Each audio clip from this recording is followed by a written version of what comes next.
A little focus goes a long way, and a whole lot of focus, well, that puts you light years ahead of the competition. That's why at Vernon, they only focus on heating and cooling. And as the heating and cooling specialists, they're great at it, especially after 43 years. Get your AC ready for summer with Vernon's $69 spring tune-up. You heard right, only $69. Go to VernonHeating.com. Vernon, the heating and cooling specialists.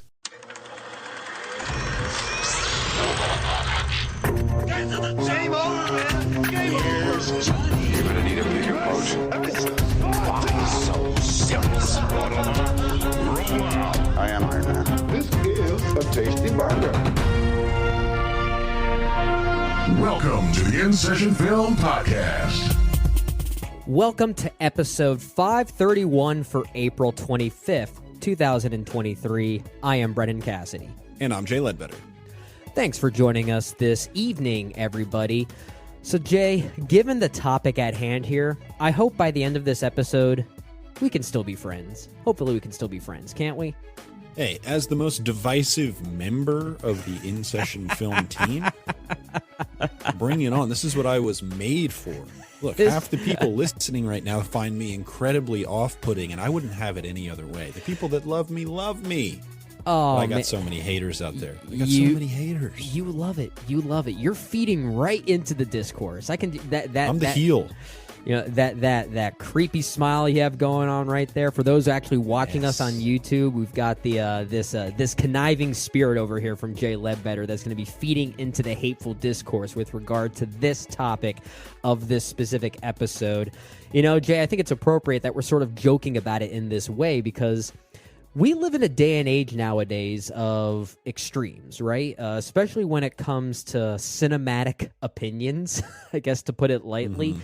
I feel like it's either a love it or hate it kind of game, especially when we see very popular movies get released a little bit early, the social media embargoes lift, we see excessive hyperbole. Sometimes it's deserved, sometimes it's just there to get the voice out there. But regardless, we're sort of using that as kind of inspiration when talking about this topic. In actuality, the thing that inspired us to talk about divisive movies was one, Ari Aster. He has a new movie out. He is certainly no stranger to making divisive content. His new movie being BEAU is AFRAID with Joaquin Phoenix.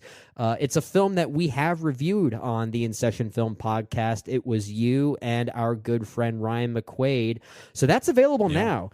You can check that out. And I actually urge listeners to check that out right away. And if you haven't done so, maybe listen to that prior to this episode because we might reference some things that you and Ryan talked about. Maybe even you might reference a couple things as to why a movie like that, why a director like Ari Aster, and why some directors and even movies nowadays in general just have this divisive response. And we're going to be talking about our top 3 divisive movies. Very broadly spoken in that sense, but I'm looking forward to it.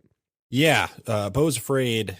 Go listen to it. Not my jam. Not going to be on my list. I will say that for top 3 divisive movies, but it's spoken to a lot of people. It has lived up to the topic of this episode. Divisive movies for sure, 100%. A 3-hour movie about anxiety and I feel like it's a divisive thing to say just regarding Ari Aster. And I'm just going to get the clickbaity content out of the way because that is what this episode ultimately is about. Sure. But I mean, you look at a director like Ari Aster who has made 3 films. You have Hereditary, Midsommar, and now BEAU is AFRAID. And correct me if I'm wrong, based on your conversation on BEAU is AFRAID, Midsommar is your favorite of his 3 films. Is that right? It is, and I only kind of like that movie. You liked it a lot more when you first saw it. I did. It was a very interesting arc watching that movie, but where I'm kind of at with Aster, and I talked about this in our review, is I just find him kind of exhausting, a little bit of a blowhard. Some of his, I think he kind of says everything he needs to say and then just keeps going and going and going. And so he's going. like the depressed Energizer Bunny. Exactly. He is he's just not one of my guys. That's what I said on the review. He's just never going to be one of my guys, unfortunately. Yeah. And, maybe he'll prove me wrong later down the road. But for me, just, I talk about a divisive filmmaker, not just a director of divisive films. But yeah, he's a director that has, sparked a lot of debate. And that's, even though I may not like everything that he does, I am all for Ari Aster continuing to make movies that have his stamp on them. And I think it's important that people like that exist. And I know that he speaks to a lot of people. Yep. It's crazy how enthusiastic people a little younger than me were leaving the theater at that movie. I found it fascinating. Yeah, so clearly that's an Ari interesting Aster is story doing there. something right. Yeah. But it just... not for me. And sometimes there are just directors who have this unique vision who just aren't for you. I'm sure there's some director out there, Brendan, that makes these really interesting, wild movies that you're just like, this doesn't really connect with me. It just doesn't. Yeah. And that's something I think we'll talk about when we get to maybe our respective criterias, is that when we see a movie as divisive, we still tend to try and acknowledge on this specific podcast that we always admire the swings, even if they might not work for us personally. In many ways, we kind of carry this almost moderate mentality, this open-minded mentality when it comes to this specific topic at hand. Really, I'll join the I guess the divisive nature that most angry moviegoers will emulate. Is if it personally offends me for some reason, then I might change my tune a bit, but that doesn't happen very often. I feel like even with this conversation we're about to have on our top 3 divisive movies, we'll still be playing that moderate game a little bit, but maybe, depending on what we talk about, maybe we'll break our own rules a little bit, which should be a lot of fun. All that to say, we are doing our top 3 divisive movies on this episode. It's a real shame. We were supposed to also be joined by our good friend Ryan McQuaid, who couldn't make this episode due to a last-minute conflict, unfortunately. And we had a previous idea that, I think it was your idea, Jay, that we would try to coordinate it a certain way where we would each pick maybe 1 or 2, maybe even 3 movies that are quote-unquote divisive in some way that one of us likes but the other 2 don't, and kind of have this back and forth, which really would have been fun, but we sadly couldn't coordinate it that in that level of detail. Yeah, we were going to gamify it. It would have been really fun, but it would have taken a lot of coordination and work, and we're not about that. We're not about that. We're the laziest podcasters in the game. So I've got no prep for this whatsoever. Yeah. Says the podcast that's known for doing 1.5 hour long reviews on many different films. Yeah. To say we're unprepared is either very accurate or not accurate at all. I guess it really depends on the film. But yes, top 3 divisive movies will be the main topic at hand. We'll also give some quick thoughts on CinemaCon, which occurred earlier today as we're recording this. And we'll round out the show with our poll where we asked all of you, inspired by Ari Aster, who is your favorite quote-unquote horror director, not just working today, but also in general. So with that said, let's transition to our main topic here, Jay. Top 3 divisive movies. And I feel like we can maybe interpret this in a multitude of ways, and I think criteria might be pretty important. So did you have any rules that you put in place for yourself when picking your top 3 here? Maybe there will be some debate on whether a film I pick is divisive or not. That was purely on instinct. I don't know. Yeah. But the one rule that I did have, because Ryan and I do our director series, and I think we frequently cover filmmakers who make these very idiosyncratic films that are often very divisive. Yep. So I have excluded any movie that we have covered on a movie series. Oh, wow. Awesome. I will just say, you're not going to get The Counselor. You're not going to get Black Hat, Popeye, Miami Vice, Speed Racer, or The Matrix Resurrections, which were all huge contenders. But I was like, I've talked about those. Let's talk about different movies. And so I picked 3 that we have not covered, and I'm very excited to talk about them. I'm excited to hear what those are. One thing I wanted to ask, and this is part of my criteria, and I'm curious to see if you're sort of in the same boat as me. Did you have any specific definition on what you considered a divisive movie? Like, was it just divisive for audiences? Was it divisive for audiences and critics? Or was there a certain level of divisiveness that you were also looking at too? I would say, and I don't think going into it I had anything like that in mind. I was just going purely off vibes. And which is probably for the best. Yeah, you didn't overthink it like maybe I did. I will say the 3 films that I picked, I would say are mixed among critics and reviled by audiences. Okay. I think are where I ended up I think, accidentally. I think we might be in similar camps then. Yeah, because the reason why I bring that up is because I didn't want to just look at movies that divided audiences. Initially, I was going to title this Top 3 Movies That Divided Audiences, but I feel like that's only maybe half the battle in some ways, especially for those who might be listening to us right now. Many of our listeners are also very involved in hashtag film Twitter. They might also be part of our film critic circles, if you will. And a movie that could be divided by audiences, they might not necessarily be divided by critics. You know, like you might see that dreaded image that comes about when many movies come out, like that dreaded critic score on Rotten Tomatoes compared to the audience score by Rotten Tomatoes. And I'm not really looking at that specific mathematical equation, if you will. I'm trying to look at movies that critics were also divided on, and like you said, audiences were in some way, and maybe audiences downright hated. So we might be in the same camp there as far as what our overall definition of divided movies are. I will say, just to get this out of the way, you mentioned a few that you're leaving off your list because you've talked about them in some capacity on this podcast many times. I'm avoiding certain franchises and certain filmmakers that I feel like are maybe, I don't want to say too obvious, but maybe just feed too heavily into the discourse, and I just don't want to deal with that. So Star Wars, not talking about any Star Wars movies, not talking about any superhero content or Marvel content specifically. And I guess on that note too, I'm not talking about anything by director Zack Snyder. I'm also, and to be fair, I probably wouldn't have anything to include from him anyway, but I just didn't feel the strength to go that route anyway.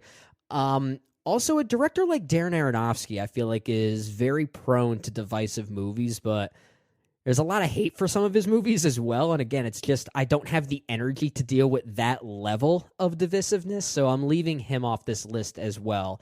And the last bit of criteria, this is also going to be called my AI, artificial intelligence memorial list. So I don't know if you were thinking about that in the back of your mind, Jay, if Brendan was going to pick AI, but I'm not going to. I've talked about that movie many times. It could certainly qualify for this list, but I'm not including it here. Let's go ahead and get right to it, Jay. What is your number 3 divisive movie? So my number 3 divisive movie, we did our top 10 of the decade list a couple years ago, and oh no.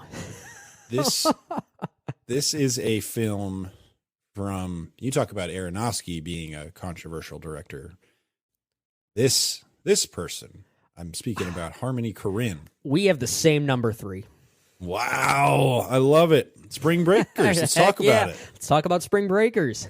Let's talk about it. I think this is a film. You know, I've seen some arguments recently that Spring Breakers has actually aged poorly.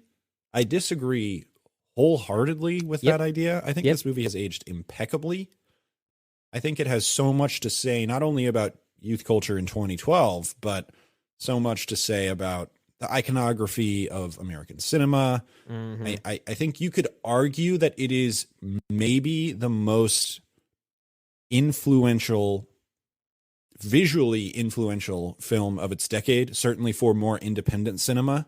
Mm-hmm. I think that's one of those for better or worse kind of things. The neon soaked imagery of Spring Breakers oozed into, like, it became an A24 signature for a while. Kind of did. You're right. And I'm not sure anybody used it as well as Harmony Korine did with Spring Breakers. And I just got to say, maybe the scene of the decade, certainly one of them, is the Britney Spears sequence in that film, which is just so wonderfully ironic and just so well made, and really, again, just does kind of capture this clash of intense violence and rage and discontent against the background of this very beautiful, touching, personal song. Yeah. You know, when I did rewatch this film as we were preparing for that podcast, or at least getting close to recording that podcast for Top 10 of the Decade, it cemented itself as a top 10 of the decade for me. I think it's a wonderful, wonderful movie. It's funny, it's insightful, it's biting. It really does, for somebody who was in college in 2012, it rings really, really true. I will say that. And I just think it's like a pretty much perfect movie. I understand if you think it is incredibly off-putting and you want nothing to do with it, but for me, it really hits a place of intense truth.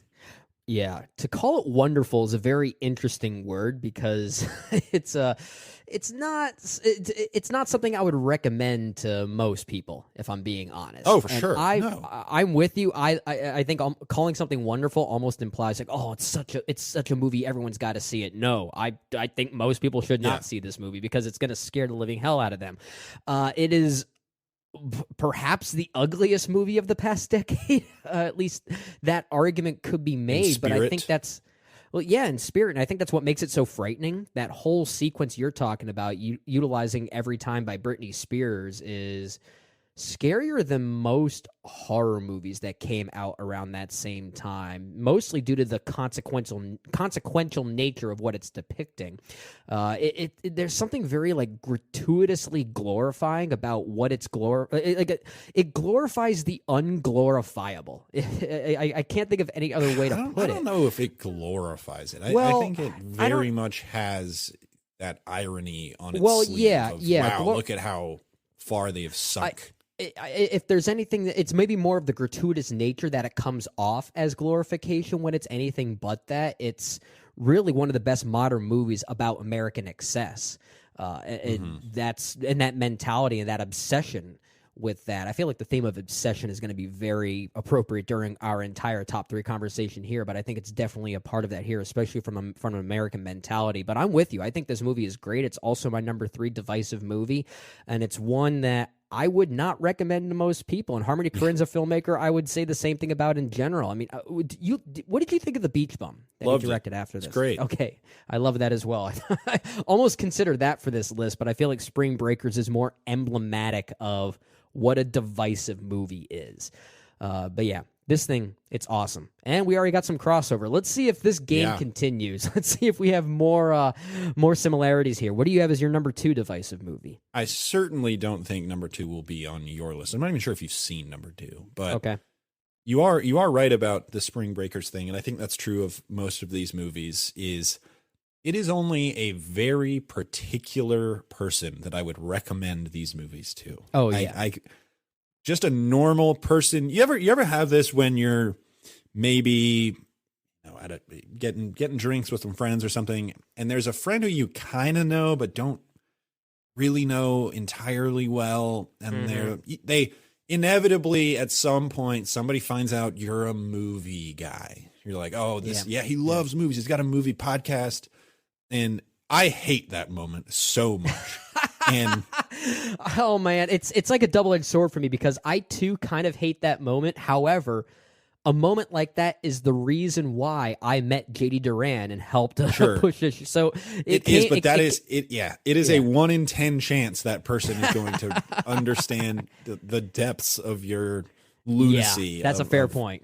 Movie fandom. And so generally I default to, if somebody asks me, oh, what's good that's come out lately, I'll default to, Top Gun Maverick was great. I'm not gonna recommend. I even have a hard time recommending stuff like The Fabelmans, even though it's a Spielberg movie. I'm like, fair. It's kind of unique, and especially if you talk about, a movie that came out if BEAU is Afraid, whatever. If I loved BEAU is Afraid and somebody asked me, oh, what's a good movie that's come out recently? Yeah. I would avoid BEAU is Afraid like the plague.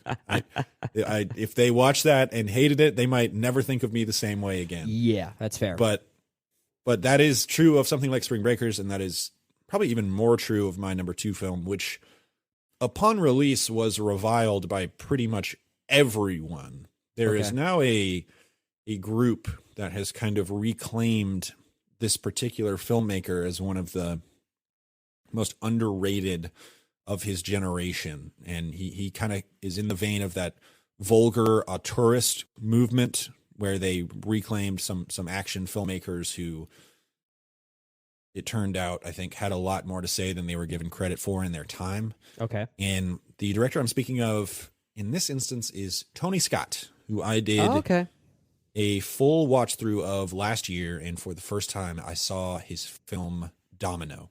I have not seen this one. You're right. Which is a film that was essentially dismissed by critics and audiences upon its release, and now is one film that Tony Scott diehards really ride for, and basically nobody else does. And it is not a movie that I would recommend to almost anyone, because it is a film that almost dares you to feel anything while watching it. It has this very sickly yellow hue, and probably Tony Scott's most aggressive, boisterous filmmaking of his career, which is saying a lot if you have seen the filmography of Tony Scott. And it kind of, the film that it probably most reminds me of his is Man on Fire, which I think is like a fantastic film. Yeah, I remember you saying that. And it takes the kind of Russian nesting doll of empathy of that film, which is this very hyper violent film, and it kind of hides all of its emotion inside this hyper violence, and it takes that to an even more extreme level. It is unsurprising when you watch this film that when it came out, it fell completely on its face commercially, but Scott loves these characters and their plights, and it does ooze with this intense sense of empathy and innate sadness and this desire for identity and fruitless coping mechanisms, and also has this meta component to it that for 2005 was crazy. I really haven't seen an approach to a movie like this until Matrix Resurrections was weirdly what it reminded me of. So that it's fascinating in that regard. I think Keira Knightley is wonderful in the film. It's if you can find Tony Scott's weird emotionality in his films, because he's known as, the Top Gun guy. He's very glossy. He's making Jerry Bruckheimer movies. These movies that I think can appear, and sometimes are, especially earlier in his career, pretty superficial. Yeah. But as he became more experimental as his career went on, there's this intense emotion I feel as I watch his films, even in the middle of all this violence and action and boisterousness and visual flair. I think there is a heart to his films that I find so compelling. And this is his most controversial film, probably, and his most divisive. It really is what it is, and I love it. Yeah, I feel like what you're saying there with regard to that hidden emotional underbelly of his movies, that could even be said about some of his, I guess, lesser regarded movies, like his version of the Taking Pelham 1, 2, 3, for instance, which I feel like maybe gets a little undone by a very hammy performance by John Travolta. But yeah, not my favorite. Yeah, but at the center of that, you still have Denzel Washington bringing something that's kind of nuanced there, and maybe that's because Denzel was so used to working with Tony Scott. They just had this dynamic that they knew how to capture working on movies like Man on Fire, like you're talking about, or even Deja Vu, which is actually a film I really enjoy as well. Deja Vu is great. Yeah. It's interesting how we're starting to reevaluate Tony Scott's overall filmography and just what he brought to action cinema. For the longest time, when you look at his films, you can kind of tell it's a Tony Scott film just based on the poster on IMDb. They have a very similar style, but Domino kind of stands out. And for the longest time, I didn't even know it was a Tony Scott film. I thought it was like a Richard Kelly film, like it was somehow tied to Southland Tales or something. And it sounds like what you're describing is not too far off from something in that kind of vein, but in its own way, which makes me really intrigued to watch it. I have a couple Tony Scott blind spots, but that is one that I'll have to add to the list because I've always been intrigued by the idea of that movie. And hearing you talk about it, that certainly makes me even more intrigued. It's a very contemptuous film. Okay, cool. It has a contempt for institutions, but really just a desire to figure out what drives the very flawed individuals at the center of the story. For me, it's one of those things where the style is the substance. It has this faux nihilism that's used not to be nihilistic, but to reflect the shields that the characters kind of have up in attempts to deflect their internal pain and what they've kind of gone through over the course of their lives. And I'm not saying it's a perfect movie. It can be stylistically overwhelming. I was going to ask, of all of the Tony Scott films that you've seen them all, right? All of his directorial efforts. Yeah, I've seen them all. Yeah. Where does Domino rank between them all? Is it kind of in the middle? I think it's top. It's definitely top half. Okay, but certainly out of the top tier. Gotcha. Okay, but it's really good. And it is one of those things where I appreciate the audacity of the film that even props it up a little bit more. But it's in and of itself, it is a film that has a weird hold over me, this weird power that if you corner me at a bar and you're like, oh yeah, I've seen Top Gun. What other movies has that director done? I'll be like, definitely not a movie called Domino. Don't watch that. Just ignore that one. Unless they come out and say, "Oh, did you ever see Domino? That movie's great." And then all of a sudden, it's like, "I want to drink with this guy." That's the dream. That is the dream, right there. It's the dream. Yeah, it doesn't happen very often. That's why it's called the dream. I feel like that should join the whole Jay Ledbetter special. Movies like Domino and then Crank can just get together and have a drink. It does have some Crank energy to it. It seems like it did. Good comparison. Yeah, great stuff there. I'll have to add it to the list sometime. As far as my number 2, you mentioned a movie in your criteria that you're not talking about, and that was Michael Mann's Miami Vice. I'm going to another Vice for my number 2, and that is Paul Thomas Anderson's Inherent Vice for my number 2. Now, Paul Thomas Anderson's kind of I don't know if I would call him one of the most divisive filmmakers. I mean, he's definitely very respected in our film critic circles, right?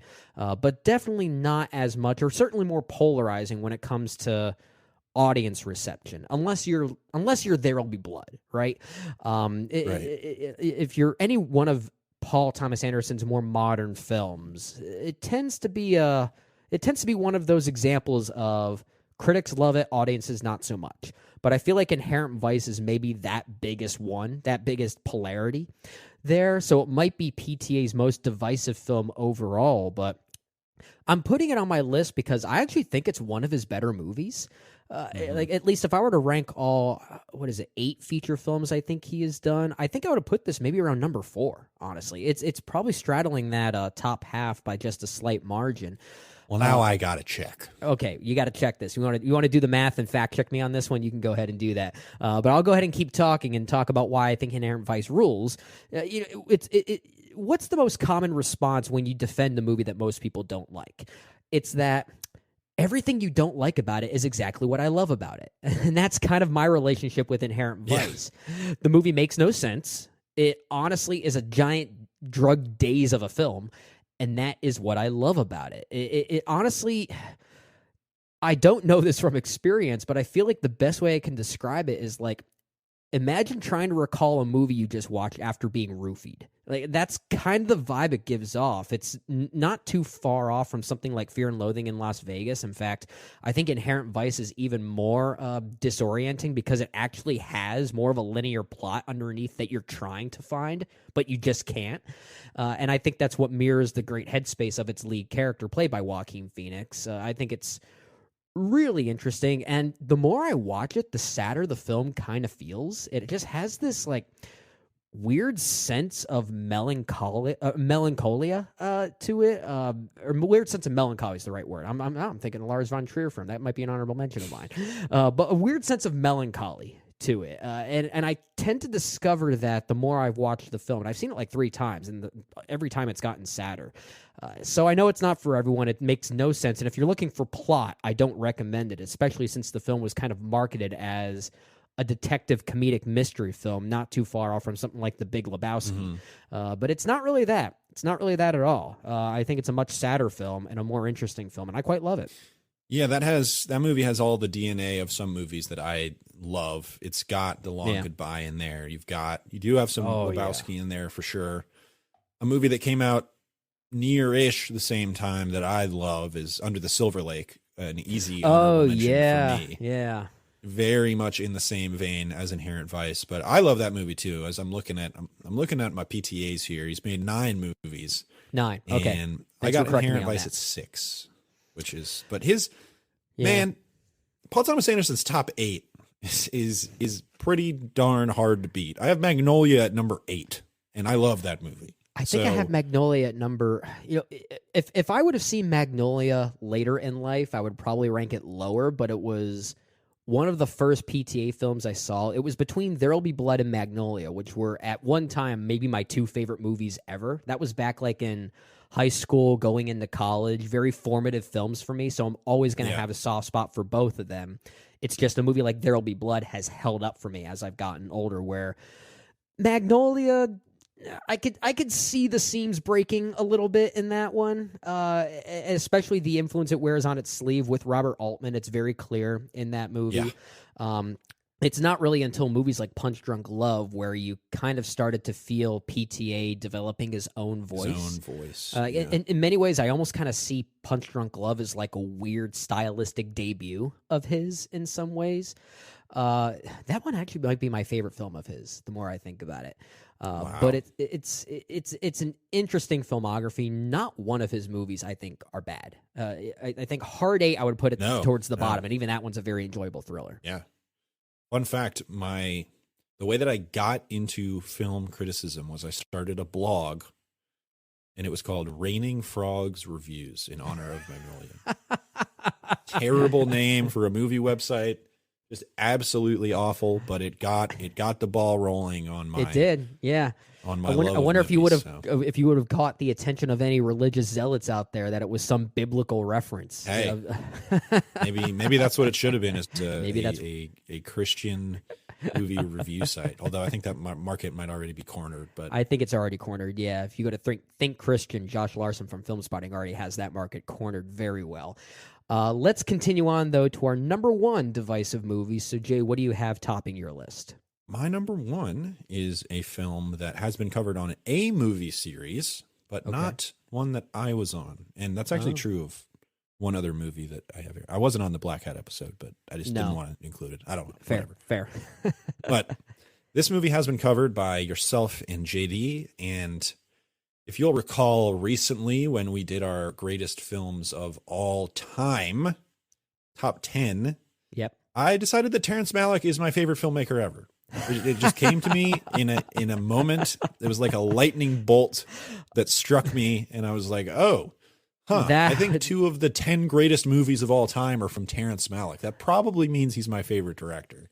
JD's response during that podcast as we were recording he looked like the proudest dad I think I've ever seen. I mean, you had just become a dad yourself, so it was like rubbing off on him there. And maybe that was part of the revelation was, wow, these movies mean something different to me now than they did 4 months ago or whenever we recorded that podcast. But it is he's turned out to be one of my favorite filmmakers. I actually didn't watch his later movies until a year ago or so. Mm-hmm. Because I just heard everybody was like, oh, well, he's, he got kind of washed. I had watched A Hidden Life and everybody said, oh, it's a return to form. He's back. Yeah. And so I had always kind of avoided his trifecta of To the Wonder, Knight of Cups, and Song to Song. Turns out I like all of those movies a lot and really love 2 of them. Yeah. And one of those that I love is Song to Song, but the one that I really, really love is Knight of Cups. Yeah. I think that movie is very, very special. And I think it kind of portrays the numbness of depression, which I think in the film is defined by its sound design and the blurring of the line between dreams and reality in that film. I think it depicts that so beautifully and with such a sense of compassion, while still having those Malikian signatures of kind of this timeless spirituality. But it's set, the thing that I think shocked so many people as his career went on and post Tree of Life. My whole theory with him with Tree of Life and his movies that came after that was, okay, I said everything that I really need to say with Tree of Life. Yeah. I am now going to try something new and to a certain extent just mess around with the form. And it's kind of an unofficial trilogy of his, right? It's like this post-Tree of Life trilogy of messing with form, like you say. There are 3 films that more or less do that exact same thing. With contemporary backdrops, which as you go back and watch Malick's films, you kind of feel like, okay, his movies really make sense when they're set in the 40s and 50s. And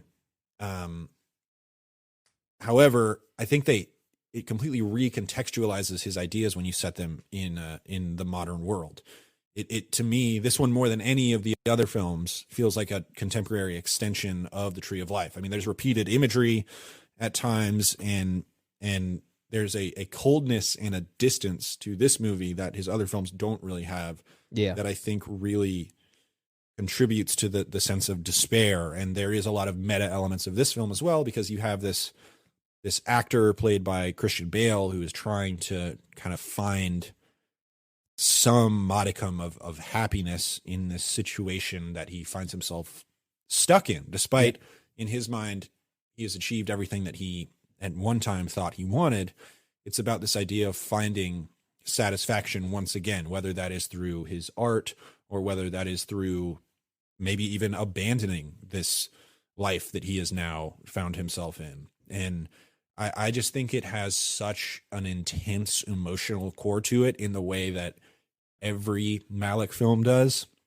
Yeah. And his ability to manipulate the form and forward the form, bring it to places that you've never really seen before, I think is no more clear than it is in Knight of Cups. It's to me as experimental as Tree of Life. I really think it is on par as far as stylistic experimentation. I don't think it is as successful as that film because it is my favorite film of all time. Yeah, so that's a hard bar to live up to. Yes. That's why it is my second favorite film of all time. No. No. It's not even your second favorite Malick film, if I'm not mistaken. No, it's not even. It's not even like it was like number Malick. 6 or something like that. Yeah, it's something.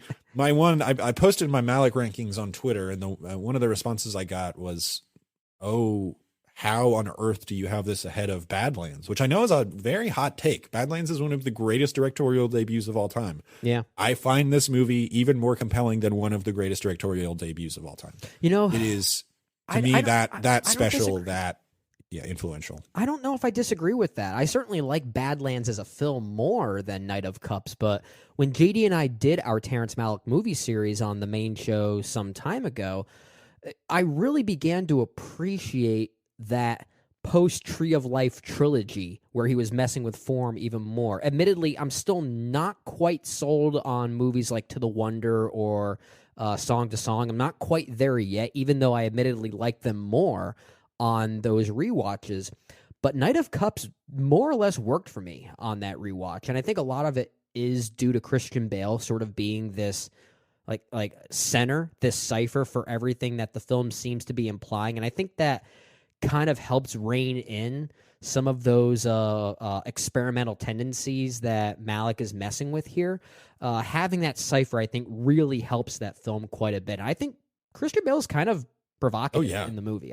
He's weirdly interesting to watch, despite not giving much of a performance. It's a weird thing to say, but I'm more or less with you on at least appreciating and liking the film more than I don't. It's definitely not upper tier Malick for me, but there is something very provocative and very biblical about it that I really appreciate it on a rewatch. Yeah, it's so disorienting in the way it kind of puts you in this space that isn't reality, isn't dream, isn't madness. It's just this void, really, of existence where you can't really discern exactly what is around you because you're in this mental space that doesn't allow you to really comprehend your world in the same way that you are accustomed to, or we, the viewer, are accustomed to. It puts you in this mind space that is so effectively realized. It's just Maliki. It's Maliki. Find it in the edit. Maliki, just record a bunch of crazy stuff and give you this and annoy most of your stars at the expressionistic- same time. yeah, exactly. Although, I guess it's so interesting. Not many people have worked with him multiple times. Bale has. Yeah. Who else has? Christopher Plummer didn't. No, famously, he as we famously know from- didn't. It's fascinating, his career. It's It really really is. wild. Yeah, I still think my favorite of his is the Thin Red Line. That's up there for me. But it's between that and the Tree of Life. Those are my top two. It is. For sure. That is my second favorite Malick, and also my 9th favorite film of all time, according to our top 10 list. So yeah, it's funny. We posted that high episode. praise. We posted that episode. I don't know how long ago, and I've already made changes to that. I don't know if you have. I mean, it's just, I mean, I don't know. I haven't really gone through it since then. I am kind of sticking to it, at least in the intermediate term, because it took it was took a so really long to fun, put together. exciting exercise. Exactly. Yeah. You kind Exactly. of want to hold that credibility close to the chest for a little while, and I'm kind of the same way. But admittedly, I'm thinking I could probably make some shifts here every now and then. Well, you saw Shazam 2, of course, has made your list. I mean, that's the greatest movie ever made, right? I mean, Shazam 2. Yeah, that's why it's called that. Fury of the Gods. Made me furious indeed. All right, let's get to my number one that I have listed here for my favorite, or maybe not favorite, but my number one divisive movie. I'm sort of second guessing myself on this one now. I guess this comes down to what we consider a divisive movie nowadays, because the movie I originally had at my number one, Jay, it's not a divisive movie anymore, but it was when it first came out. And I guess that raises the question, should it still qualify for this list? It's interesting. We're recording this now, and in the moment, I'm starting to rethink my number one film. I might change it up. Okay, so I'll just let you know off the bat. The film I originally had at number one was Vertigo, Alfred Hitchcock's Vertigo. Of course. Bad reviews at first, then all of a sudden considered the greatest film of all time for a while.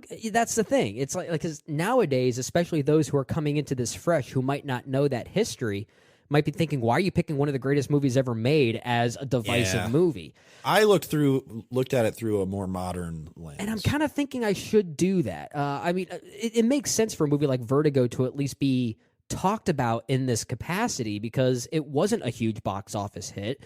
Critics didn't really like it at the time. I know outlets like Variety and Time Magazine called it too slow and too long, I think. So it's changed, though. So you know what? I'm going to spontaneously change my tune and change my number one. I'm going to do what you're doing and look at it through a more modern lens and pick a movie that I know still to this day is divisive in some way and I would not recommend to everybody. I'm going to go with Jonathan Glazer's Under the Skin for my number one. All right. So we'll stick with this. One of the most visually provocative and frightening movies I think I've ever seen, and yet I have no idea what the film's still about. I don't really know what Glazer's really trying to say about the perception of how we carry ourselves physically, especially from an otherworldly presence and how they misconstrue that. There's a weird sense of prejudice about beauty, I think, that's being portrayed here in its own way, in a very disgusting way. I'll never forget the image of what do you want to call that? The skin deterioration scene, I think, is all we'll label it as. I don't even know how to describe it. It is one of the most frightening things I've ever seen. If I just want to annoy my worst enemy, I'll just send him a YouTube clip of that scene and say, here you go. Just watch this. Is this a movie that you're a fan of? I don't even know what you think about this one. You know, it's not one that I would put up there with my favorites. It's actually not even one that I thought of when I was putting this list together, but it's It's a great pick. This is one of those that I'm actually kind of divided on, and I honestly owe a rewatch because I did find it to be so different than what I thought it was going to be when I watched it, that now, kind of knowing what I'm getting into, I think I would appreciate it more if I watched it again. It really has no narrative backbone whatsoever, and really the only portion of the film that has any real direct narrative or any direct drama of sorts is when she meets the man with the trying to say this as delicately as possible, but the man with the deformed face. And there is a level of empathy being portrayed in that scene. It almost feels like this strange short film being interjected into this very evocative kind of movie. But when you have that sandwiched in the middle of this experimental odyssey, it just makes for such a jarring experience. And I feel like it's appropriate to at least acknowledge on this list because it's one of those movies that myself and JD, especially JD, we talked about this way back in the early days of InSession Film, and it's one that I recall JD not even being that high on when he first saw it. Also, really annoying his now wife when he took her to see it with him, and has since considered it one of the best films of the year 2014, and I'm with him on that. It's at least in my top 20.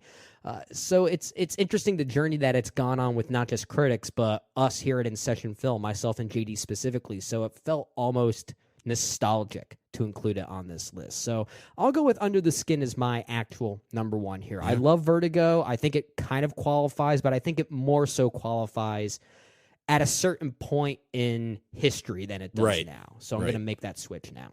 We're getting a new Glazer this year, aren't we? Like a Nazi we movie? are. Yeah. I remember JD talking about it as one of his most anticipated of the year.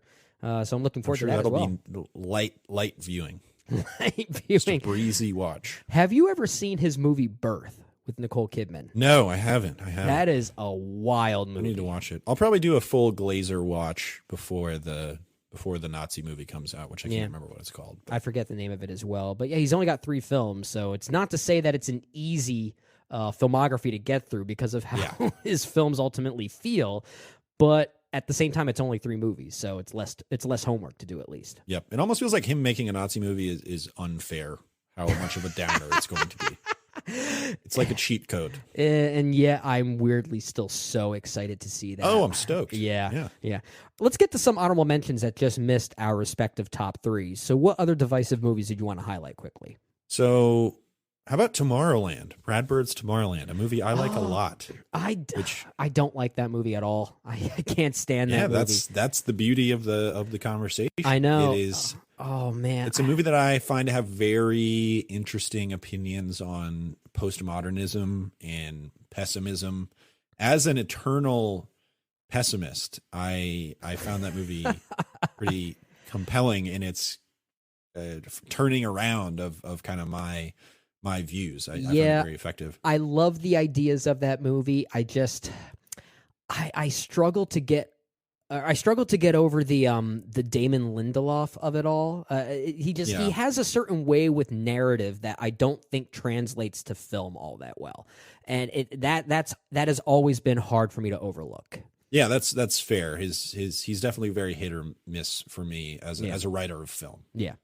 Some other films, we had our episode about garbage cinema recently. How about my dudes, Neville Dean and Taylor, Crank High Voltage, Gamer. Those are all up there for me. Do you like the film Immortals?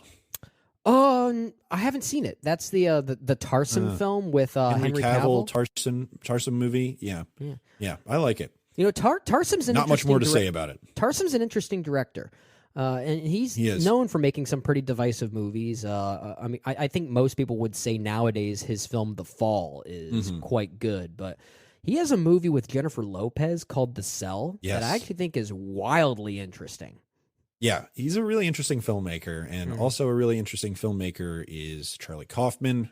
Yeah. Pick one of his movies that is divisive, and I like, because I like pretty much all of them, whether he's just a writer on them or the director as well, particularly Synecdoche, New York. I think that is one of the ultimate movies that I would never recommend at a bar, but I would hold up as pretty close to like a masterpiece. and I maintained it as the scariest movie of all time while also being very funny. Yeah, that's a fair point. I mentioned Under the Silver Lake, My Beloved, Valerian, and The City of a Thousand Planets. Oh my gosh. How about a movie that I don't know is all the way good, but I think is ridiculously interesting? Welcome to Marwen. Oh, I think I haven't seen it. Haven't seen it. Has a lot going on. Considering how that movie was reviewed by critics, the fact that you don't even think it's Robert Zemeckis' worst, or even among his worst, is saying not something. even close. Yeah. Not even close. I think I would give it like 3 stars. That's There's a enough recommendation in many stuff ways. I going mean, on. that's Yes. more positive than negative. 100%. 3 stars is my threshold for I would recommend people see this movie, or at least certain people. Right. But Guy Ritchie's King Arthur, still waiting for that sequel. Oh, okay. How about maybe Steven Soderbergh's most maligned film, The Good German? I think is a really interesting experiment that is mostly successful. Doubleheader Alien 3, Alien Covenant. Really like both of those. Oh, I forgot you liked Alien Covenant. That's a movie I keep trying to like more than I do. Yeah, I want to rewatch it soon. And then just a few more. You mentioned Southland Tales earlier. I like that movie. Yeah, I do too. House of Gucci. I'm a defender. I'm the one. I like that movie. I think it's very successful. I think it knows what it's trying to be, and it is that very successfully.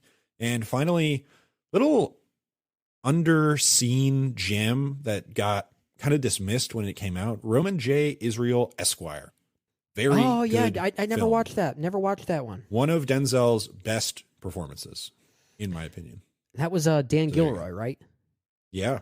Because I've only seen Nightcrawler, and then I've seen Velvet Buzzsaw. And Velvet Buzzsaw. That is not on my list. That is not. I'm not a fan of that movie at all. I don't even know if I'd call that divisive. That was. I think that's that wasn't even divisive. That was just not good. Crapped it was all just over. not good. Yeah. As far as a few other honorable mentions from me, I have a bunch of these here listed alphabetically, so I'll go through this pretty quickly. But a very recent film, Babylon, Damien Chazelle's Babylon. Almost considered it for should have been on my list. Yeah, almost considered it for my actual top 3, but it just felt a little bit too premature to do so. But I left it here for honorable mentions for obvious reasons. We just talked about it. We did, yeah. It's very fresh on our minds, but I still stand by that the film is really quite good. For the record, it was in both mine and Brendan's top 10 of 2022. It might be my favorite Damien Chazelle film. And weirdly, as much as I'll admit this, I love musicals. I love jazz music, and yet my 2 favorite Chazelle films are probably Babylon and First Man, which is so weird to say. I think it is definitely my favorite. Chazelle. Interesting. All right, you're throwing the definite out there. I like the commitment. So I'll keep going here quickly. I also had another older film that was certainly questioned when it first came out, and that is Stanley Kubrick's A Clockwork Orange. In fact, we could probably throw a lot of Kubrick on this list. I also had Eyes Wide Shut as an honorable mention of mine. Sure. Which still divides a lot of people today, but I feel like is slowly being reclaimed as one of his secret masterpieces. Let's see. I also had the English language redo of Funny Games, the Michael Haneke film that he did himself, which was virtually a shot-for-shot remake and weirdly created this meta commentary by just simply existing as a shot-for-shot remake. And I don't know if that was his intent, but it weirdly turned into that, and I appreciate the film for that. Blind spot for me. I need to watch that. You won't feel good afterwards. I'll simply say that. That is my understanding. Yeah, you'll feel bad. You'll feel bad. Let's see. I also have...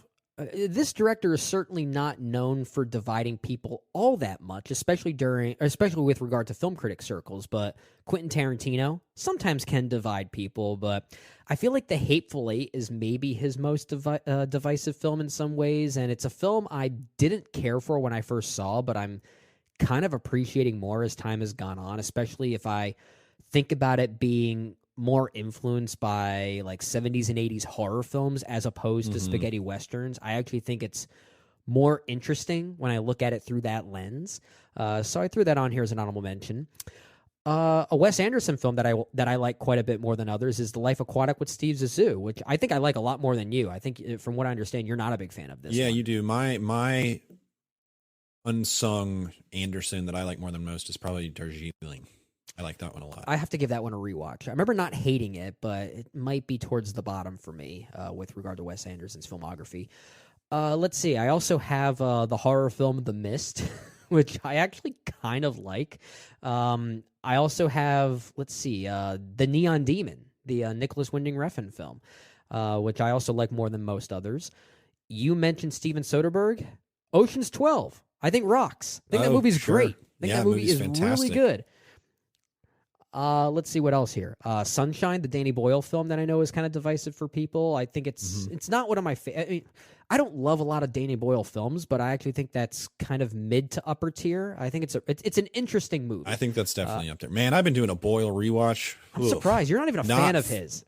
Not for me. Not for me. 127 Hours is my favorite. That I know. Mine is probably Sunshine. I think mine's Sunshine. Well, you like 28 Days Later as well, right? I like 28 Days Later. I like that one a lot. Yeah. And I like 127 Hours too. Yeah. That's kind of where it ends as far as any sort of enthusiasm I have for Although I do like Steve Jobs. I think that movie... you know what? Throw that one on there too. Okay, yeah. We won't throw Yesterday on that list. Man, I cannot stand that one. Nope. What if the Beatles didn't exist though? Yeah, what if? And then somehow that makes Coca-Cola not exist, right? The logic of that movie can be dissected for hours, and we would never arrive anywhere. How about some M. Night Shyamalan? He's known for dividing people. And I'll mention The Village as one that I think is a very good one for this list. And it's one that I actually think is way better now than it certainly was at the time. Especially living in Pennsylvania, I can really pick up where he's pulling his historical influences from, and I can really respect that film a lot more now. Does he have any other movies set in Pennsylvania? I wonder. I don't know. I think he does. Maybe Old is set. I think Old I don't is think set he's a big somewhere. Philly guy. I think Old is set in Pennsylvania, right? Because there's those famous Pennsylvania beaches. Yeah, those famous cliffs. Yeah, for sure. The last one I had here is a Spielberg film. I know I said I was not going to include AI, but his War of the Worlds from 2005 is kind of a divisive film. And it's a film I liked a lot more when we did that Spielberg movie series. So I at least wanted to acknowledge that there are some really cool things in that movie. Yeah. It is. I'll say Spielberg that I like Always. I kind of like that movie too. There is a sincerity to that movie that I feel rather warmed by, even if I don't necessarily love it as a movie. I felt like Spielberg was making something he genuinely wanted to make. And sometimes that's all that matters. If you can sense that, then I think the filmmaker's doing something right. And that's what I sense in Always. So, okay, I'll throw Always on the list as well. That's another great honorable mention of ours. I think we'll share that one there. I feel like we can go on and on here. There are a lot of movies that divide people that we certainly like more than others. So for those of you listening, we'd love to hear from you. Let us know how your picks stack up against ours. You can email us at InSessionFilm@gmail.com or hit us up on social media. Junkies at my door, they know the secret knock. Here go, one time for the reefer, 2 times for the rock. Baking soda, my best friend, my fork is my fiance. My crack pot sing and dance, I call that bitch Beyonce. Get an ounce for $8.50, but the super clean costs a stack though. If your money right and you see the light, knock 2 times at the back door. My pants sag to my ass show, jeans fresh out the cleaner. But you need some beans, some weed, a couple grams of that Tina. My first gift was a toy stove, my first word was Pyrex. Used to weigh it on the digit, time it on the Timex. My whip game so sick, man, I swear, boy, no joking. Sometimes I videotape it and play it back in slow motion. Cause I'm hanging with the dope boys, hanging with the dope boys. My motherfucking wrist go ham. Hanging with the dope boys, hanging with the dope boys. Look at my wrist, goddamn. The InSession Film Podcast is brought to you by our great friends over at the First Time Watchers Podcast. You know, Jay, we just got done talking about our top 3 divisive movies. These guys have pretty divisive opinions on films sometimes. It's certainly provocative to listen to their banter, but honestly, it's what makes it enjoyable and, dare I say, kind of insightful with their respective perspectives. Oh, 100%. We might be talking about divisive movies, but we are united in our love and admiration for the fellas over at First Time Watchers. And they've been such a great supporter of our show, and it is definitely a podcast you need to check out. We have been a great supporter of them for a long time as well. Yep. And Tim, Walter, and Hermano, we love them, and they love their movies. They do love their movies. They had a great conversation on their latest episode talking about another film from Akira Kurosawa. They talked about Akira some weeks ago, but this time they talked about the 1985 epic Ron. Yeah. Have you seen Ron, Jay? Blind Spot. I own it. I have it. I need to watch it, but I have this vision in my mind of finishing off my Kurosawa watch through in order, and I've got Oh yeah, you're one of those decent number of movies completionists. between what I have seen and Ron. So Yeah. I'm hoping to get there one day, but it is one of those things where I romanticize this Kurosawa watch through so much that I just keep putting it off. But I need to check it out desperately. And his movies are long, so I certainly don't blame you Yeah. for kind of taking the time to find the right time for these movies, especially if you want to watch it in order. But yeah, Ron, also a long movie, nearly 3 hours, kind of an opera in some ways, but it's a beautiful movie. And the boys over at First Time Watchers had a great time dissecting why they enjoyed it as well. As they always do, their banter is always amazing and very entertaining, much like people say about Ron. So Yeah. I cannot wait for everybody to check that out. And one thing I love about their show is that every week they pick out a movie that maybe they've never seen before. They watch it and they discuss it on their show with that insight that you were talking about, Brendan. And Yes. they also talk about all sorts of other movies and trailers that they may have seen recently. Yeah, there's a lot of content there. They give out some great recommendations at the end of the show that I urge you to listen to. And you really have to be paying attention to their show now because they're concluding pretty soon. They're going to be calling it quits at episode 500. Sad day. They only have, 15, 14 more episodes to go. They're getting pretty close. So the backlog will always exist. The content will be there, but you got to get started on them now because the content that they're putting out right now with these latest episodes, really some of their best. The show is very smart. It's very fluid, sometimes very divisive, but in all the right ways. It makes for a very entertaining listen. So, Jay, where can you find these guys online? Yeah, you can find them wherever you get your podcast, or if you want to find them on social media, you can hit them up on Twitter at First Time Watchers, and on Facebook, just search First Time Watchers. And go subscribe to them on iTunes and Apple Podcasts. And while you're there, leave them a review. And to let them know that we sent you to them, why don't you leave that review with a little hashtag? And this week, let's go with the hashtag, I don't know, Jay, FTW is divisive, something like that. Tim is divisive. I feel like he's the most divisive one, at least with regard to his feelings towards JD Duran here at InSession Film. Oh, yeah. But I think that might be the best way to go about it. Hashtag FTW is divisive. That way, they'll know that we sent you to them. We promise the show is absolutely worth your time. Again, that is First Time Watchers. So, Jay, do you feel like screaming right now? Ah! I didn't mean that literally. I did not expect a literal scream from you, but I think it's only appropriate because we're giving a quick talk here on Scream 6, a film that you and I have reviewed together on this podcast before with our good friend JD Duran. And I have to be honest, Jay, of this whole Scream franchise, especially with this, I guess, requel-related content we're getting with Scream, with the Radio Silence boys and the new cast that we see here alongside the legacy characters, we had a good conversation on Scream 6, and it's honestly a film I'm still kind of liking more as time has gone on. I don't know if you've been feeling that way as well. It's a movie that's definitely stuck with me. I had such a great time with it in the theater, liked it even more than I thought I was going to, and I also had a great time talking about that review because it's such a fascinating movie to think about because it's weird logic the whole point? Is it you're going to be asking yourself that every time you think about something that you might not totally love about the movie. You'll just be thinking, oh, is that the point though? because it is an incredibly clever movie in that way, and in that meta-textual way. Yeah, I think we need to get that phrase trademarked and tied to InSession Film in some way. Is that the point? Because that is ultimately the thesis of that entire review that we had for Scream 6. It's a film that we very much enjoyed, and a lot of people seem to enjoy, which means for those of you listening, you'll be excited to know that we have 5 digital codes to give away for Scream 6. This is one of the perks that you can get for following us on social media.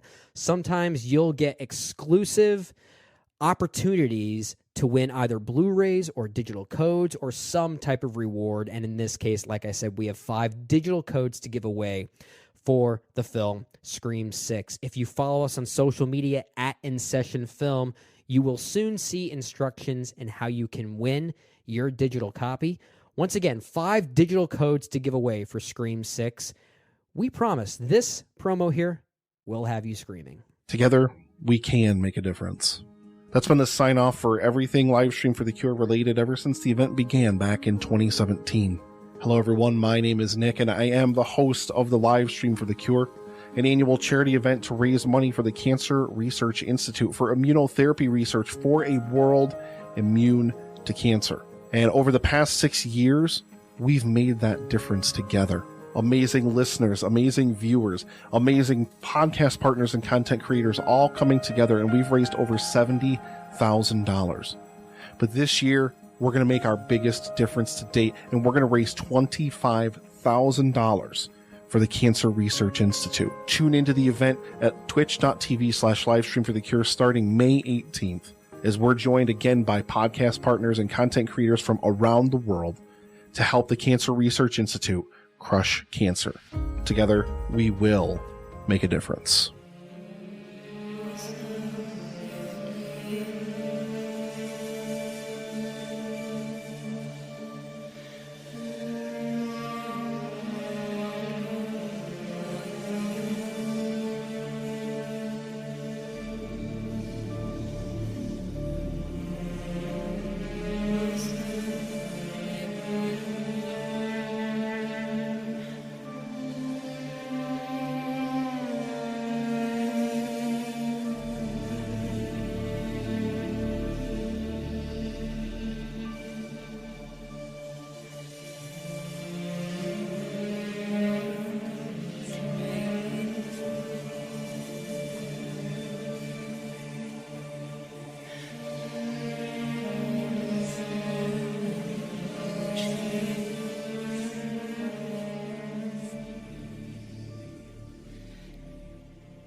All right, Jay, let's quickly talk a little bit about this thing that happened earlier today called CinemaCon. We got quite a few announcements for upcoming films. Most of these panels were held by Sony and Warner Brothers. There were a few other things that I believe were held, but I feel like the talk of the town is really what Sony and especially Warner Brothers had to offer here. I don't really have any agenda as far as how we go about this. I was just going to throw it back to you and say, were there any announcements from either one of those production companies that stuck out to you, maybe in a positive way? Maybe there was something where you're thinking, this sounds utterly atrocious? Because there is a mixture of both happening here, at least from my perspective. Let's talk about the Flash trailer once again, because it's bad. It's bad. I think I think that is like the death knell of cinema. Like it is the bell tolling for the death of cinema. You know, it is. Sorry to cut you off, Jay. I remember you and JD talking about that first Flash trailer on some main show a few weeks ago, maybe a month or so ago, when that first teaser trailer came out. And the way you talked about Michael Keaton's I'm Batman, when I heard him say, "You want to get nuts? Let's get nuts" in this trailer. My God. It was almost like they heard you and they're just now screwing with you specifically. That's all I could think about. I was watching the trailer. I was just like, all right, this is super disposable, whatever, whatever. And then the very solemn delivery of, "You want to get nuts? Let's get nuts." It broke my brain. It truly, I was just like, in the same way that I was so furious talking about After Earth when we talked about Shyamalan, just as this extraordinarily cynical endeavor from beginning to end. That's how I feel about this movie. It is not a movie that is trying to be a piece of art. It is a movie that is trying to be a product and remind you of other things that you like more than the thing that you're watching in front of you when you watch this movie. And that's a fair point. I think it is just a terrible approach to making movies. I totally understand why they are tearing this whole enterprise, this DCEU down. And if I do watch that movie, I probably will. I don't know. But we all will. We're going to review it. I mean, it depends on who's available to see it, to review it on this show. We're going to be obligated to talk about it. Yeah. I mean, I don't know. Well, you could step out.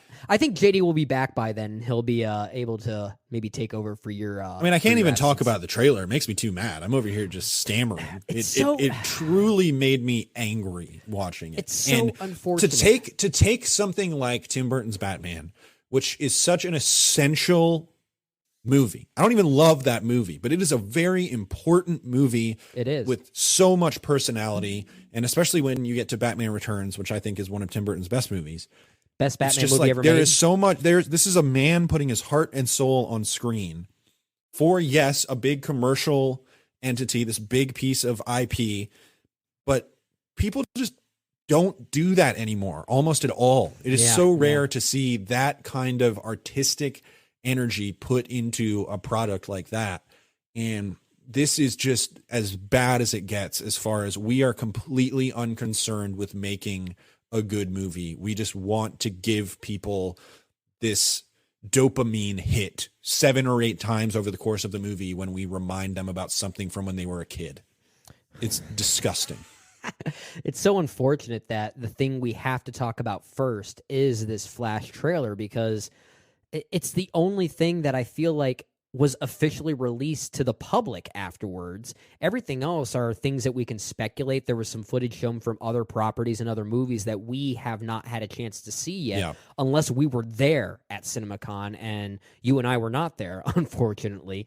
So we have to talk about this Flash trailer because it was released, and I'm already kind of the cynical one when it comes to movie trailers in general. You know this. I tend to dismiss movie trailers in general because I feel like it's a lost art that we haven't taken seriously anymore. There is an art to marketing a movie in a way that's exciting, almost like you're getting a side product that's meant to reflect the movie itself. It's something I miss, but all trailers follow the same narrative blueprint nowadays, which is why even with this Flash trailer, I keep on seeing those terrible tendencies that you're talking about, that lack of respect for property, because it's just about property. And it is unfortunate, especially since it is tied to the Tim Burton universe. And I'm with you, Batman Returns, one of Burton's best movies. Big Fish and Batman Returns are my 2 favorite Burton movies. So that's saying a lot. It's my favorite Batman movie. Yeah. Edward's top 5 at the very least. But Batman Returns, I think, is the best Batman movie ever made. That might be a agree with you.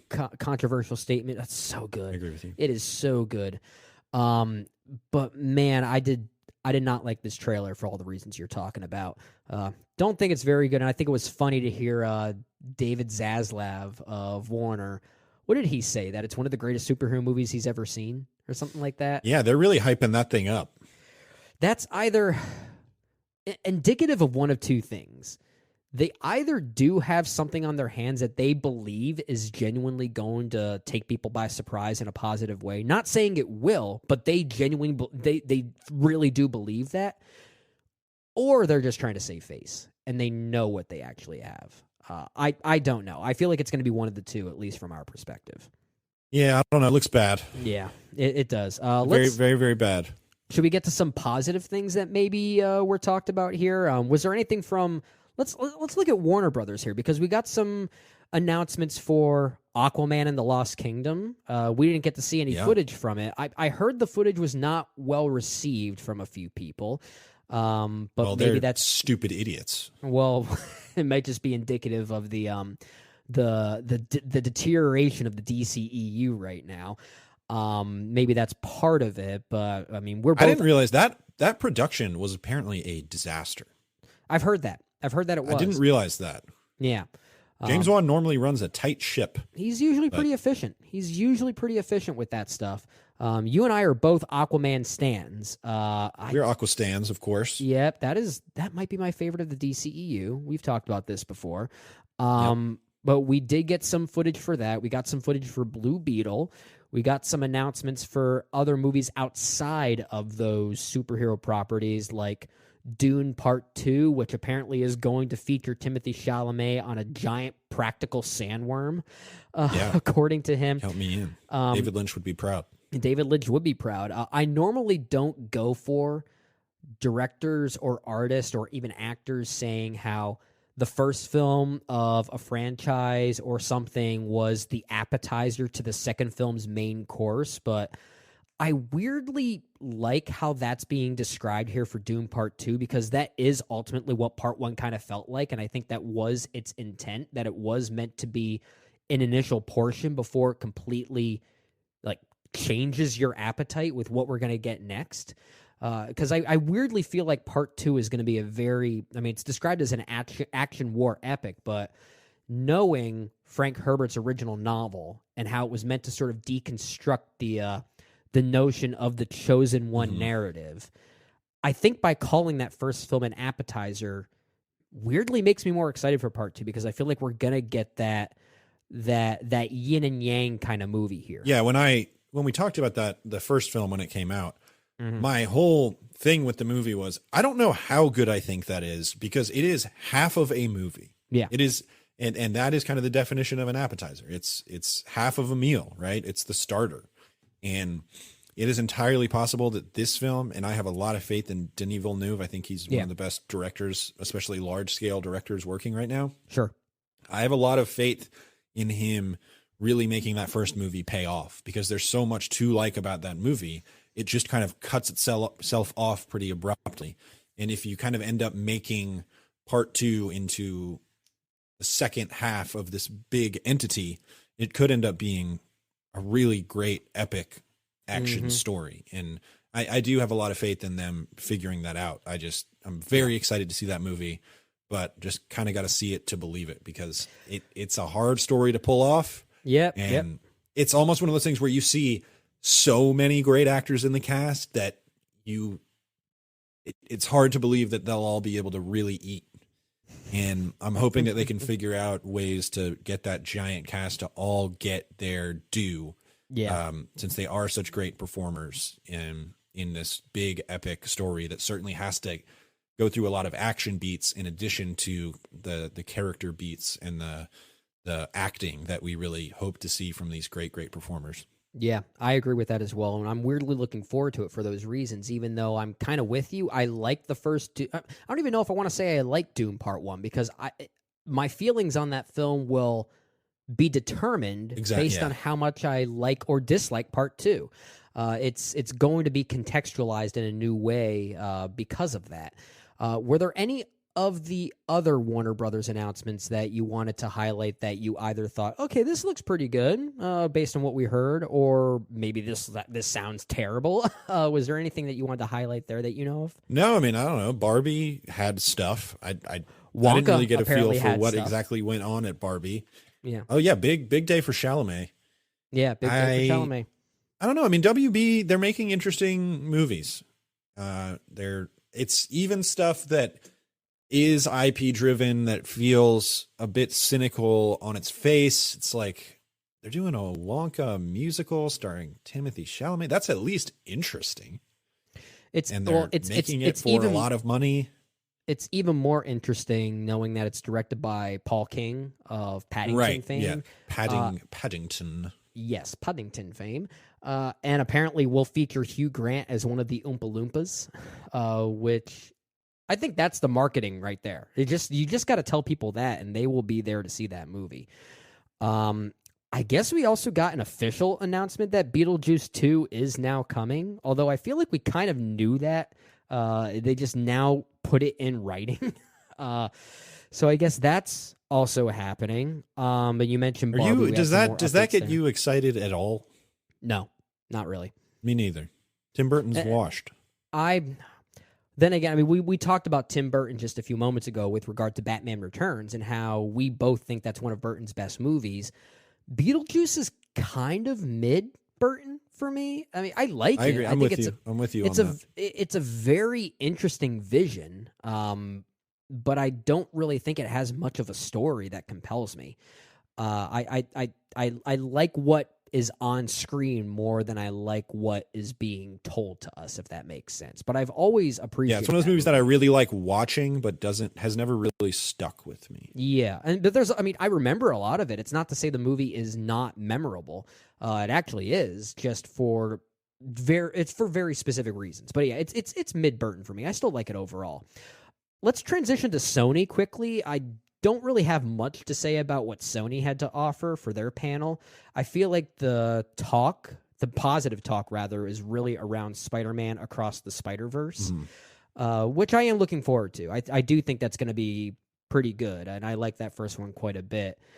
I feel like if there's anything that Sony announced or at least provided input on that you're going to be most excited about, it's Ridley Scott's Napoleon. Yeah. I feel like if I had to guess, that's the one you would be itching to see. Yeah, for sure. I mean, really the most interesting thing I thought that came out of Sony's presentation was that quote from the exec who said that streamers don't create movie stars, only theatrical hits do, which I think I agree with, but it is a bold statement to say it's something like this. I know. It's fascinating to see how every studio seems to have done a complete 180 on their streaming first plan. WB said they have no interest in putting movies straight to streaming anymore.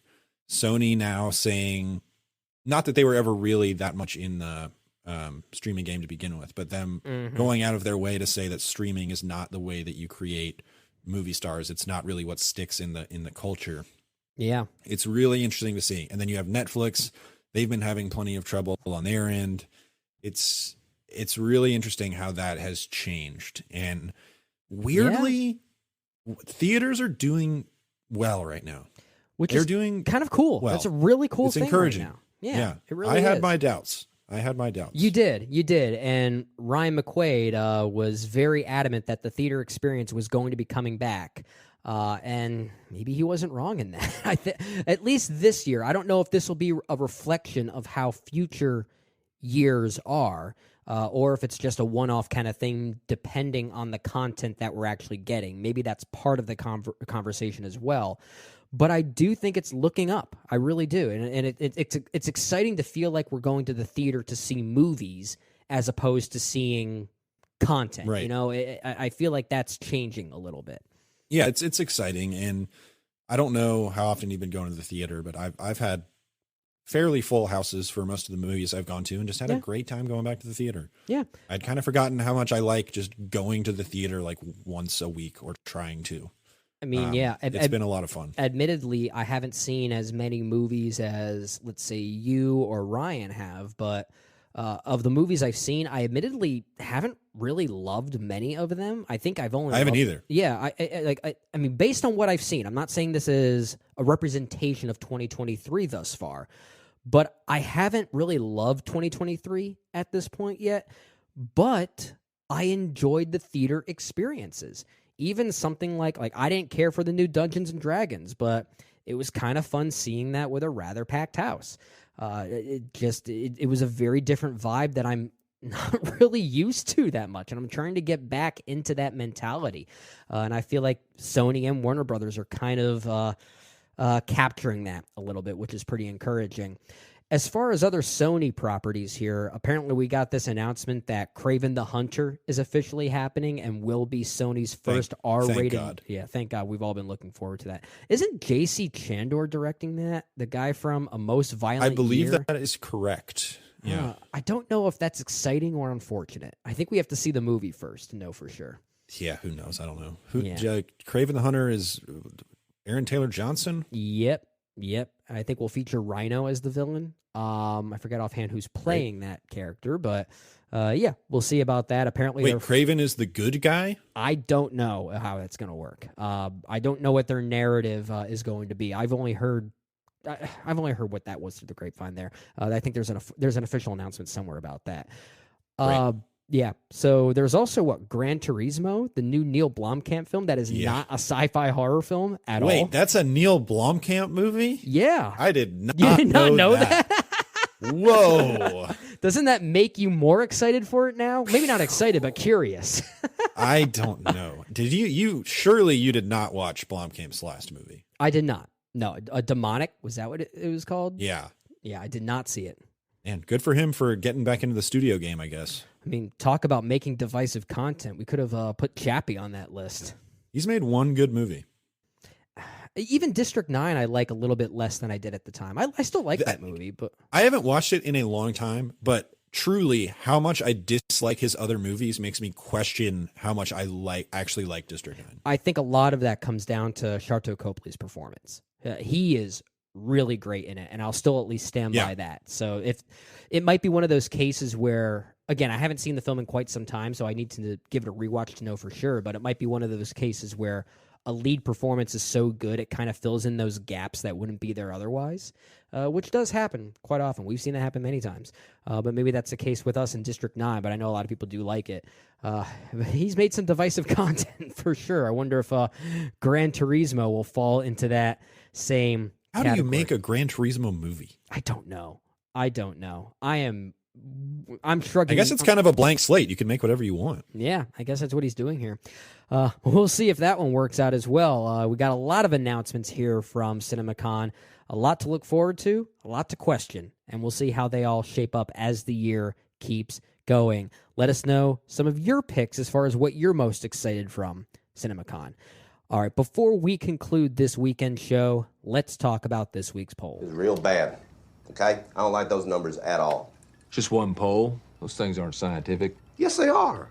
All this is science. This is math. All right. So this week's poll was inspired by Ari Aster, and it was asking all of you, who is your favorite horror director? And in some ways, I'm kind of putting quotations around the word horror because some of these directors don't only dabble in horror, and in some cases, they've maybe only dabbled in horror for maybe 2 or 3 films in their entire filmography. It might not even be that many. But they are kind of known for being horrific, suspenseful directors. And Ari Aster is certainly one of them, and he was on this list to vote for. He did not win this poll. In fact, I think he only got 1 vote, if I'm being honest here.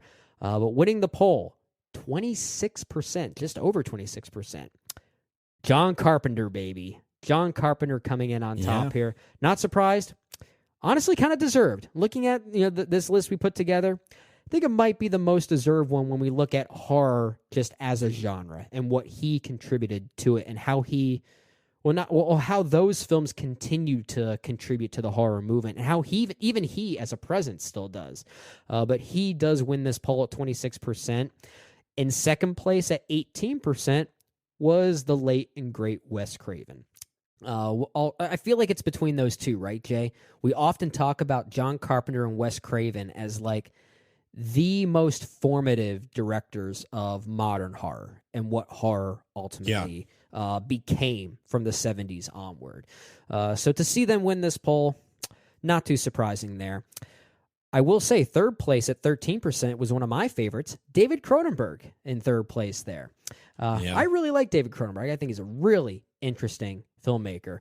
Also got a few votes here for Mike Flanagan, Alfred Hitchcock, Guillermo del Toro.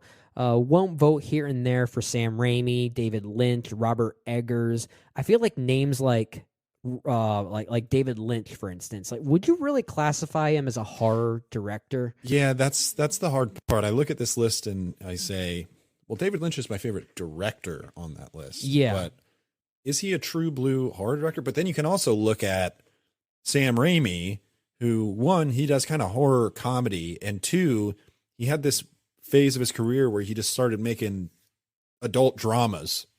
He's weird career, that guy. But that's I included Sam Raimi because he is still kind of known for. I would agree with that. Yeah, it's honestly, Evil Dead will always be his trademark. Yeah, and he kind of circled back to it, and is now like a producer of the trashiest horror movies around, some of which are awesome. Yeah, but, which is why I ultimately chose not to include someone like, in fact, I don't think I included him, but someone like Peter Jackson, who kind of got started in a similar way, but we don't really associate Peter Jackson with Dead Alive or The Frighteners or anything like that anymore. It's obviously Middle Earth, right? So it's kind of in a different camp, even though they both being Raimi and Jackson got similar starts to their respective careers. I will say, of this list, if I had to vote, like you said, Jay, my favorite director on this list might not necessarily qualify as a horror director. I mean, because someone like Alfred Hitchcock, we even got some responses on Twitter, some people arguing he's not really a horror director, but he has made some of the most influential horror-esque movies of its time. Oh, yeah.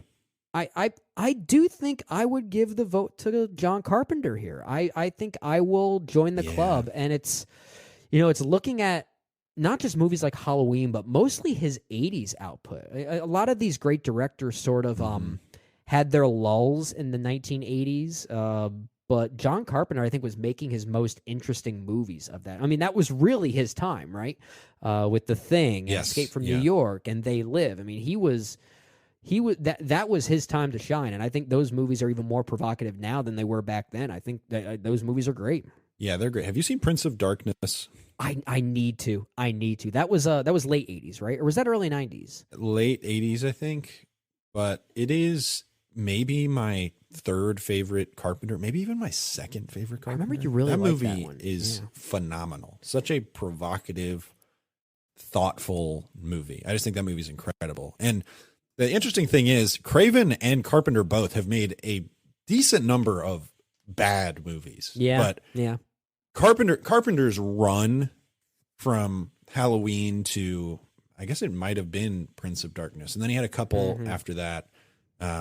In the Mouth of Madness came a little bit after he had kind of slipped a little bit, but that run from Halloween to Prince of Darkness is just about unbeatable. It is an incredible run of films. And then Craven, it's very impressive that Craven kind of created his own subgenre. You could argue that Carpenter kind of popularized the slasher.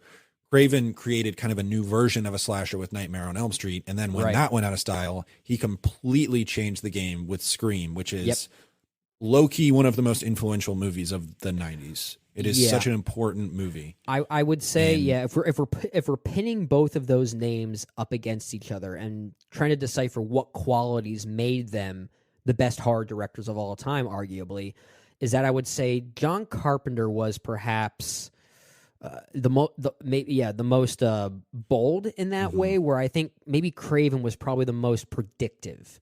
And really kind of jumping, and he was probably the biggest trendsetter in many ways, because we don't get as many meta movies nowadays or self-referential movies if it weren't for Scream. Oh, for sure. And they really helped set the tone for that. I just rewatched Red Eye. That movie's almost great.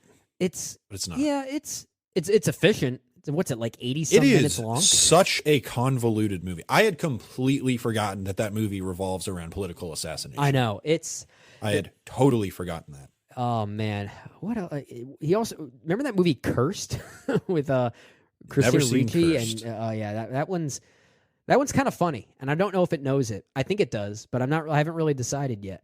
And going back to John Carpenter, I'll admit I do have a soft spot for Vampires, the film with James Woods. Yeah, it's one of his better later movies. I'll say that. Yeah, I would say that as well. Anyway, with that said, thanks to everyone who voted on this week's poll. We really do appreciate it. Jay, I think that's a good time to wrap up this week's show. A few plugs as we close out episode 531 here. We do have a few reviews out there that you need to check out. We talked heavily about one, Ari Aster.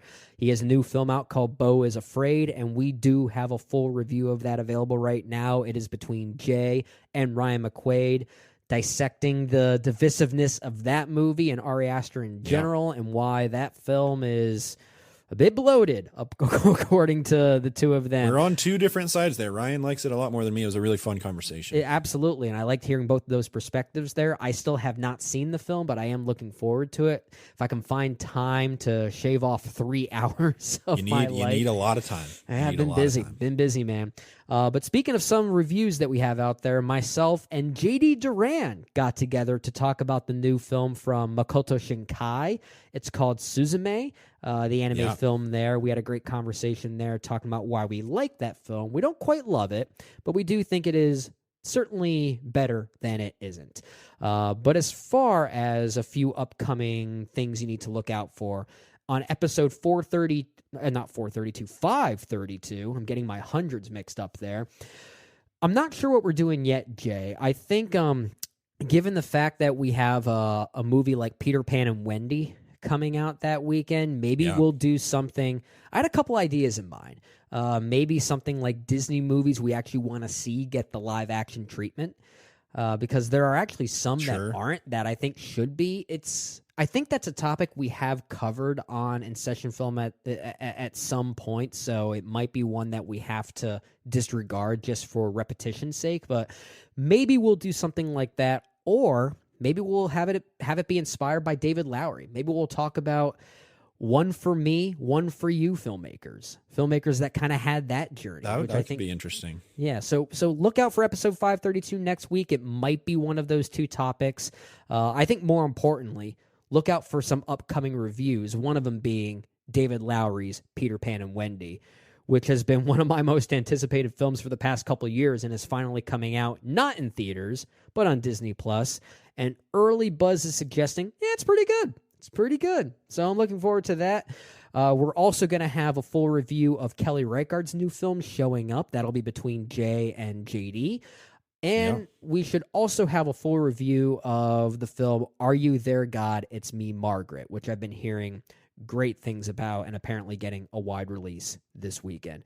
Be on the lookout for all of those reviews coming up soon. I also want to take a second to plug our latest Women in Session. Kristen Battistella and Zeta Short have a great conversation on musicians turned actors, and honestly would be a great topic for the main show as well. We might have to borrow that for a future top 3 if we haven't done so already. It's possible we've done that one already.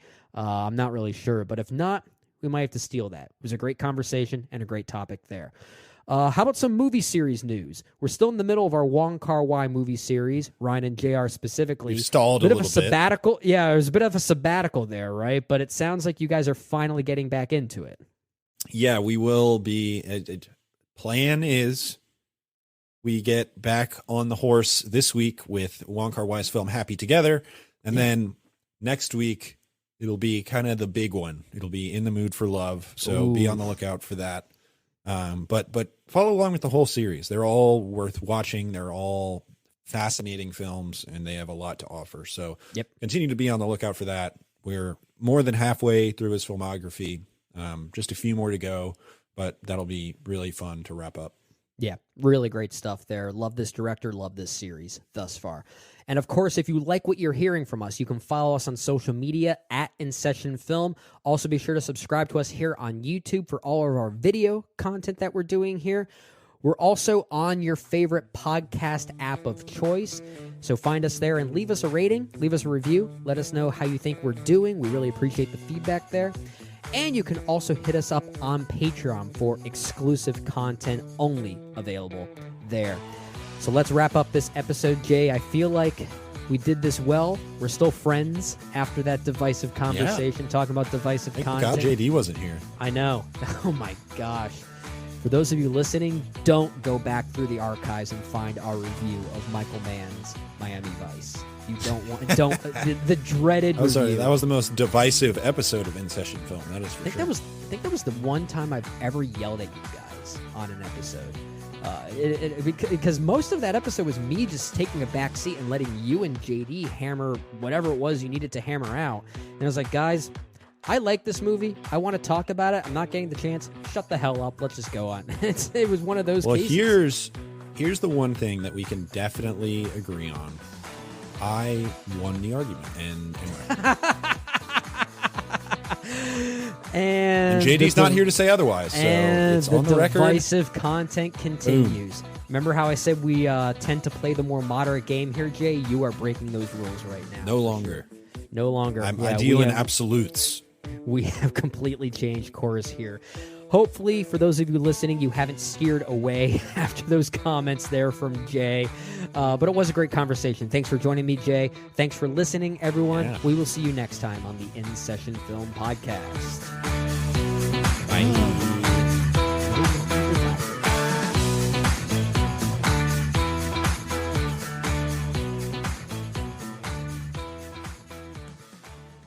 A little focus goes a long way. And a whole lot of focus? Well, that puts you light years ahead of the competition. That's why at Vernon, they only focus on heating and cooling. And as the heating and cooling specialists, they're great at it, especially after 43 years.